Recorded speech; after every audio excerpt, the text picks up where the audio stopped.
امام الانبیاء صلی اللہ تعالی علیہ وسلم نے فتح حاصل ہونے کے بعد وہاں پر حسب معمول قیام فرمایا۔ آپ سرکار کا طریقہ کار یہ تھا کہ جنگ ختم ہونے کے بعد وہاں پر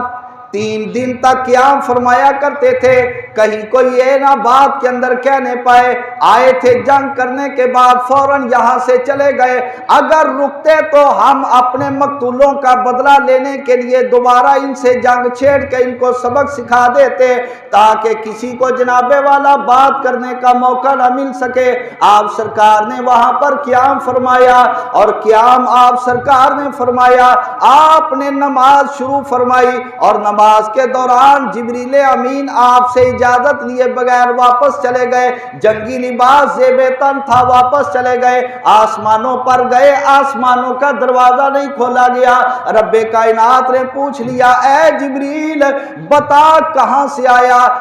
یا باری تعالیٰ تیرے پیارے محبوب مصطفیٰ کے لشکر کی مدد کے لیے گیا تھا، وہاں سے آیا۔ فرمایا یہ بتا میرے محبوب سے اجازت لے کے آیا یا بغیر اجازت کے آیا؟ یا رسول یا باری تعالیٰ اجازت کے بغیر ہی چلا آیا ہوں۔ اللہ رب العالمین نے فرمایا تیرے لیے دروازہ نہیں کھولا جائے گا، یہاں سے واپس پلٹ جا، جا کر میرے محبوب مصطفیٰ سے اجازت مانگ، اگر میرا محبوب مصطفیٰ اجازت دے تو واپس آ جانا، اجازت نہ دی جائے تو ان کے پاس رکے رہنا، جب تک اجازت نہ ملے گی تو واپس نہیں آ سکتا۔ حضرت جبریل امین آ گئے، امام الانبیاء نماز کے اندر مصروف تھے اور جبریل آ گئے، سرکار نے دیکھا کہ بغیر اجازت پلٹ گیا تھا، رب کائنات نے واپس پلٹا دیا کہ اجازت طلب کر کیا۔ جب حضور سرکار کے سامنے آیا امام الانبیاء نے تبسم فرمایا، صحابہ کرام نے دیکھا امام الانبیاء نماز کے اندر تبسم فرما رہے تھے،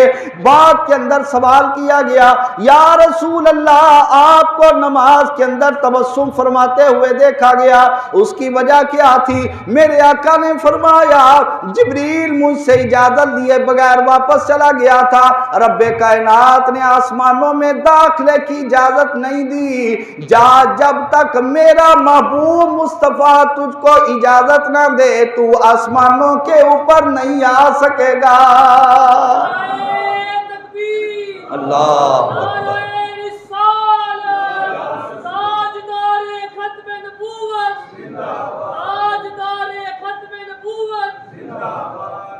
اب دیکھو ایک طرف جبریل امین خادم بن کے امام الانبیاء کا جنگ کرنے کے لیے آیا اور جنگی لباس پہن کے آیا،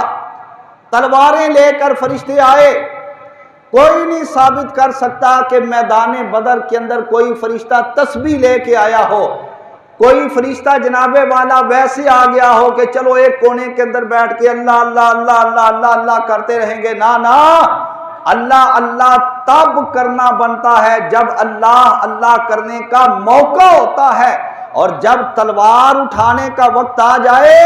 تو جس نبی کو رحمت للعالمین کا تاج پہنا کر دنیا میں مبعوث کیا جاتا ہے وہ بھی اپنے غلاموں کو فرماتا ہے اٹھاؤ تلواریں اور بے ایمانوں کو کاٹ کے واسطے جہنم کر کے رکھ دو۔ فقتلوہ، حضور لاؤ، فقتلوہ فقتلوہ فقتلوہ۔